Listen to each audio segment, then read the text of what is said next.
నమస్తే welcome to మనం TV. ప్రస్తుతం లైవ్లో జాయిన్ అయ్యారు జనసేన పార్టీ రాష్ట్ర అధికార ప్రతినిధి అడ్వకేట్ రజనీ గారు. వారితో మాట్లాడదాం. రజనీ గారు నమస్తే అండి. నమస్తే అలీ గారు. రజనీ గారు, ఆడుదాం ఆంధ్ర స్కామ్కి సంబంధించి విజిలెన్స్ నివేదిక కూడా ఆల్రెడీ డీజీపీకి చేరినట్టుగా సమాచారం వస్తుంది. అందులో చాలా స్పష్టంగా అంటే ఈ ప్రోగ్రామ్ డిజైన్ చేసిన దగ్గర నుంచి ఆటలు ఆడించినప్పుడు కావచ్చు, తర్వాత ఆట కోసం కొన్న పరికరాలు మొత్తం కూడా వందల కోట్ల రూపాయలు దోచేశారని చెప్పి చాలా స్పష్టంగా ఆ నివేదికలో పేర్కొన్నట్టుగా ఇన్ఫర్మేషన్ వస్తుంది. మరి నెక్స్ట్ ఏం జరగబోతుంది? రోజా గారి అరెస్టు తప్పదంటారా?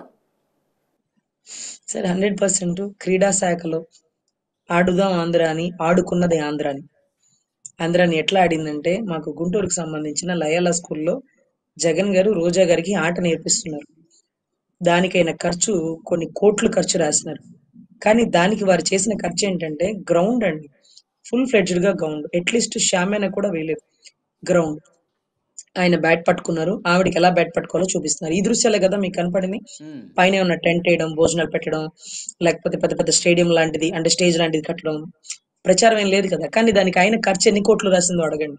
ఎందుకంటే మాకు లయలా స్కూల్ కాలేజ్ ఉంటుందండి, అటు రోడ్డు ఇటు రోడ్డు బ్లాక్ చేసేస్తున్నారు. సార్ నేను అనుకున్నాను, ఆ రోజు నేను అటువైపు వెళ్ళగా నేను అనుకున్నాను సీఎం గారు ఇటుగా వస్తారా అనుకున్నానండి. అటు ఇటు రెండు వైపులా రాల, ఆకాశంలోంచి దిగుతారు. అప్పుడు నాకు బ్లేడ్ బాబ్జీ సీన్ గుర్తొచ్చిందండి. పైనుంచి ఆకాశంలో దిగడానికి ఎక్కడో దూరంలో ఉన్న రోడ్డు బ్లాక్ చేయడానికి ఏమన్నా ఉందా? అసలు ఆ ఫ్లైట్ ఏమన్నా రోడ్డు మీద దిగుతారా? గ్రౌండ్ లోపలే కదా. మరి నువ్వు రోడ్డు అంతా ఎందుకు బ్లాక్ చేసినావు? అంత భయంగా పరదాలు కట్టుకొని లైక్ బార్కెట్లు పెట్టుకొని వచ్చిన మీరు ఈ రోజు జనాల్లోకి వచ్చేసి నా ఫ్లైట్ మీదకి వచ్చేసినారు, నా విమానం మీదకి వచ్చేసినారు, విమానం రెక్కలు విరిపేస్తున్నారు, నాకు రక్షణ లేదు అంటే సీఎం గా ఉన్నప్పుడు మీరు అడుగు కూడా బయట పెట్టలే. తాడేపల్లి నుంచి తెనాలికి కూడా చార్టెడ్ ఫ్లైట్. సో అదొకే. ఇప్పుడు ఆడుకుందాం ఆంధ్ర కాన్సెప్ట్ లో దీంట్లో అతను కూడా వస్తాడండి. ఎవరంటే ఒక ఒక రెడ్డి సంథింగ్, బైరెడ్డి సిద్ధార్థ రెడ్డి. ఎందుకంటే అతను కూడా ఏదో దానికి సంబంధించిన కొంత ఇన్వాల్వ్మెంట్ ఉంది. అన్ని వాటిలో అతను కూడా వస్తుంటాడు. క్రీడా శాఖకు సంబంధించిన ఏదో శాఖలో తన ఇన్వాల్వ్మెంట్ పాయింట్. సో ఇక్కడ చాలా మందికి ప్రైజ్ మనీలు వచ్చినాయండి. 5 లక్షలు, 3 లక్షలు, 2 లక్షలు, లక్ష ఇట్లా ప్రైజ్ మనీ ఉంటుంది. First prize, second prize, third prize. చెక్కులు ఇస్తున్నారు కానీ అమౌంట్ లేదు. చెక్కులు స్టేజ్ మీద డిస్ట్రిబ్యూట్ చేస్తారు. రేపు అకౌంట్లు వేస్తే అంటే చెక్ బౌన్స్ అవుతుంది. మామూలుగా ఎవరికైనా చెక్ ఇచ్చి వాడు బౌన్స్ అయితే వాడిని ఎత్తి లోపలేస్తారు. ఇక్కడ చెక్ బౌన్స్ అయితే మరి రాష్ట్రాన్ని లేదా రాష్ట్ర ప్రభుత్వాన్ని ఎత్తి లోపలేయాలండి. ప్రభుత్వం ఇచ్చిన చెక్కులు కూడా బౌన్స్ అయితే ఎటు వెళ్ళాలండి? అంటే రాముడికి బాణం తగిలితే అప్పుడు కప్పని అడుగుతాడంట, అదేంటి కప్ప అరవచ్చు కదా అని. అయ్యో, నేను ఎప్పుడు అరిచినా రామా అనేదాన్ని, రాముడి వల్లే కష్టం వచ్చినప్పుడు నేను ఎవరికి చెప్పుకుంటానని. అంటే ప్రభుత్వమే మనల్ని కాపాడుతుందని ప్రజలు నమ్ముతున్న టైంలో ప్రభుత్వం అకౌంట్ లోనే డబ్బులు లేవని చెక్ బౌన్స్ అవుతాయి. ఆరోగ్యశ్రీ దాంట్లో కూడా డబ్బులు లేవని పక్కన పడేసిన సర్జరీస్ చాలా పోయినాయండి. అదే రకంగా పిల్లల్ని ఎంకరేజ్మెంట్ అంటారండి. పిల్లలకి రేపు భోపాల్లో టోర్నమెంట్స్ ఉన్నాయి, ఢిల్లీలో టోర్నమెంట్స్ ఉన్నాయి. వాళ్ళకి ఇక్కడ నుంచి కొంత ఎంకరేజ్ అమౌంట్ అంటే లైక్ అప్ అండ్ డౌన్ టికెట్లు, వాళ్ళకి సంబంధించిన సామాగ్రి, బ్యాట్ బాల్, లేకపోతే స్కేటింగ్ సంబంధించిన షూస్, ఇవన్నీ కూడా వాళ్ళకి సపోర్ట్ గా ఇచ్చి, వాళ్ళకి కోచ్ ఇచ్చి, వాళ్ళకి మంచి ఫుడ్ పెట్టి వాళ్ళని ట్రైనింగ్ చేసి అక్కడ పంపించాలండి. ఎందుకంటే మనం రెగ్యులర్ గా నాగార్జున యూనివర్సిటీలో, ఆంధ్ర యూనివర్సిటీలో టోర్నమెంట్స్ జరుగుతుంటాయి. పక్క రాష్ట్రాల నుంచి ఎంతో మంది పిల్లలు వచ్చి ఇక్కడ టోర్నమెంట్ ఆడతారు. వాళ్ళకి వాళ్ళ గైడ్, కోచ్, చాలా ఫెసిలిటీస్, ఫైనాన్షియల్ సపోర్ట్ ఇస్తారు. కానీ మన బిడ్డలు పక్క రాష్ట్రానికి వెళ్ళి బిక్కుమంట, సరైన డబ్బు లేక, సరైన ఫెసిలిటీస్ లేక, సరైన అకామిడేషన్ లేక, రాత్రి తినక పడుకొని వాళ్ళు ఎంతవరకు ఆడగలరు అంటే మనం సపోర్ట్ ఇవ్వాలి కదండి. సో ఆ డబ్బు అంతా ఏమైపోయిందంటే లేవంటది. అసలు చాలా మంది పిల్లలు అయితే మా ప్రైజ్ మనీ రాలేదండి, ఇదిగోండి మా ప్రైజ్ మనీ మైనస్ అయిపోయింది, ఇదిగోండి మా ప్రైజ్ అకౌంట్ లో డబ్బులు లేవంటున్నారు, లేకపోతే మాకు ప్రోచ్ ఒక అమౌంట్ ఇవ్వమంటే ఇవ్వట్లేదు. అసలు స్టేడియం లేవండి. స్టేడియంలో ఏమేమి జరుగుతున్నాయి? స్టేడియంకి ఎంత ఖర్చు అవుతుందని రాస్తుందో తెలుసా? ప్రతిసారి స్టేడియంకి ఎంత ఖర్చు పెడుతుంది? ఎన్నో బ్యాట్లు బాల్లు కొన్నట్టుగా బిల్లులు పెట్టింది. ఎన్ని బ్యాట్లు బాల్లు కొంది, ఎవరికి డిస్ట్రిబ్యూట్ చేసింది, ఏ షటిల్ కోర్ట్ కట్టించింది, ఇవన్నీ కూడా లెక్క కూడా తీస్తున్నారు. మొత్తం 2 సార్లు ఆడితేనే బ్యాట్లు అన్ని ఇరిగిపోతున్నాయి కదా మేడం. అంత నాసిరకంగా తీసుకొచ్చారంట కదా.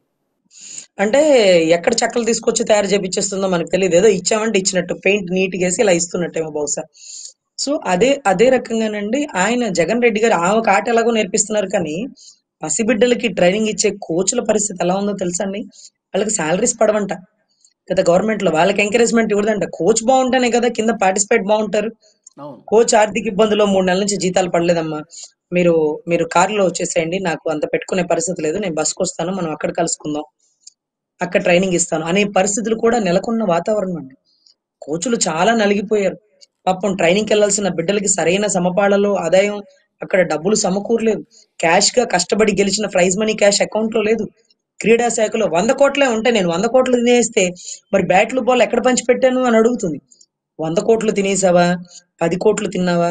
కోటే తిన్నావా? ఇవన్నీ కూడా లెక్కలు తీస్తారు. సో, ఆ ప్రైజ్ మనీ కూడా వైసీపీ కార్యకర్తలనో లేకపోతే బయట ఎవరినో కొంతమందిని తీసుకొచ్చి ఇప్పించారంట కదా మేడం? అవునండి. సిద్ధార్థ రెడ్డి గారొచ్చినప్పుడు వాళ్ళ ఏరియా సంథింగ్ కొంతమంది రెడ్లు అక్కడికి సంబంధించిన కార్యకర్తలు వాళ్ళే గెటప్‌లు మార్చి వీళ్ళ బ్యాట్లు వాళ్ళకి, వాళ్ళ బ్యాట్లు వీళ్ళకి ఇచ్చినట్టు. ఆ బ్యాట్లు, బాల్లు క్రీడా శాఖకు సంబంధించిన సామగ్రి కొన్నటువంటి ఏదైతే ఫ్యాక్టరీ గాని, ఏదైతే షాప్ కానీ ఇది వాళ్ళవేనన్నట్టు. అవి ఎక్కడ తయారు చేసినా వాటికి బ్రాండెడ్ లేనట్టు, చీప్ క్వాలిటీ అయినట్టు. ఇవన్నీ కూడా కొన్ని వాళ్ళోళ్ళకి ఇచ్చుకున్న దాంట్లోనే క్వాలిటీ లేదు. వాళ్ళోళ్ళకి తప్ప బయటోళ్ళకి ఇవ్వల. సెలెక్ట్ అయిన దాంట్లో కిట్స్ లేవు. అది కూడా టోర్నమెంట్‌కి ఇవ్వలేదండి. సంక్రాంతికి. ఆడుకోండి ఆంధ్ర. సంక్రాంతికి ఎవడు ఆడతారు?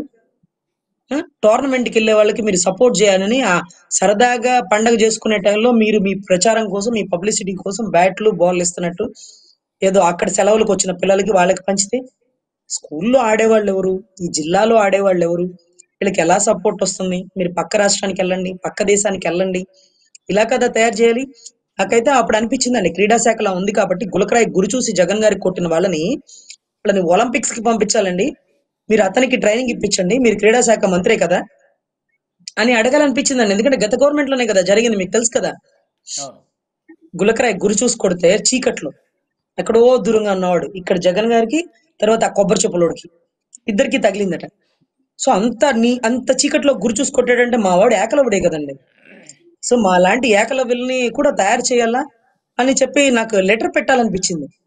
ఉమ్. ఇలాంటి బిడ్డల్ని దగ్గర తీసుకోమ్మా, దత్తత తీసుకో, ఆదుకో, టోర్నమెంట్ కి పంపించు. ఒకవేళ జైలు వేస్తే బెయిల్ మీద నేను బయటకు తెస్తా, మళ్ళీ ఒలింపిక్స్ కి పంపిద్దాం.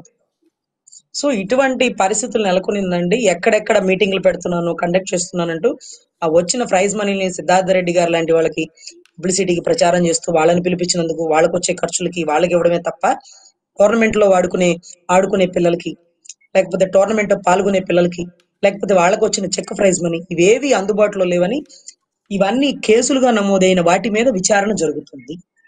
ఇవన్నీ మనం చెప్పిన ఆరోపణలు కాదండి. పిల్లలు చెక్కులు బౌన్స్ అయినాయని, మేము టోర్నమెంట్ కి అవును. వెళ్తామని లెటర్లు 3 మాటలు పెట్టినా మాకు అమౌంట్ శాంక్షన్ చేయలేదని, మేము మా ఇంటి దగ్గర ఉండేటటువంటి స్టేడియంలో ఏ ఫెసిలిటీస్ లేవని, స్కూల్లో కూడా పీటీ క్లాసులో చెప్పాల్సినటువంటి స్కూల్లో ఫెసిలిటీస్ కూడా లేవని, స్కూల్లో కనీసం గ్రౌండ్ పిచ్చితుమ్మ మొక్కల్లాగా అక్కడక్కడంతా మొక్కలు మొలిసిపోయినాయి కానీ వాటిని నీట్ గా క్లీన్ చేపించి వాటికి షటిల్ కోర్ట్ పెట్టమన్నా వినలేదని, ఇవన్నీ కూడా మెన్షన్ చేసినారండి. ఓకే. సో వాటి మీద విచారణ జరుగుతుంది. అతి తొందరలో రోజక్క వీటిలోను పర్యాటక శాఖలో అంటే గ్రీన్ ట్రిబ్యునల్ అవైతే అసలు ఏకంగా ఢిల్లీ వాళ్ళు కూడా కప్పుతారండి. ఓకే. ఎందుకంటే కొండకి గుండు కొట్టేసి దాని మీద గ్రీన్ మ్యాట్ కప్పేసింది చూడండి. రిషికొండ. ఏదైనా స్టూడియోలో గ్రీన్ మ్యాట్లు వేసుకొని మనం ఏదైనా చేస్తుంటాం. వాళ్ళు కొండకే గ్రీన్ మ్యాట్ వేసారు. అంటే పైనుంచి ఫోటో దిగగానే గ్రీనరీ ఉంటుంది. కానీ దాని కింద ఉన్న అంటే ఎర్ర మట్టి దిబ్బల్ని కొట్టేసి దాని మీద గ్రీన్ మ్యాట్ వేసేసింది. సో ఇటువంటి వాళ్ళు అతి తొందరలోనే అరెస్ట్ అవుతారు. దీనికి రెడ్ బుక్ కాదు, ఆవిడ చేసిన తప్పుని ఎత్తి చూపించి ఈ కారణాల ఇంత డబ్బు దారి మళ్ళీ పాపం ఈ కేసు ఈ అమ్మాయి నమోదు చేసింది. ఆ అమ్మాయి నమోదు చేసిన దాంట్లో నా చెక్ బౌన్స్ అయిందండి, నేను 3 లక్షలు గెలుచుకున్నాను, నాకు రాలేదండి అని ఒకళ్ళు, లేకపోతే లెటర్ పెట్టినా స్పందించలేదని ఒకళ్ళు, గ్రౌండ్ సరిలేదని ఒకళ్ళు, వీటన్నిటి మీద విచారణ జరుగుతుంది.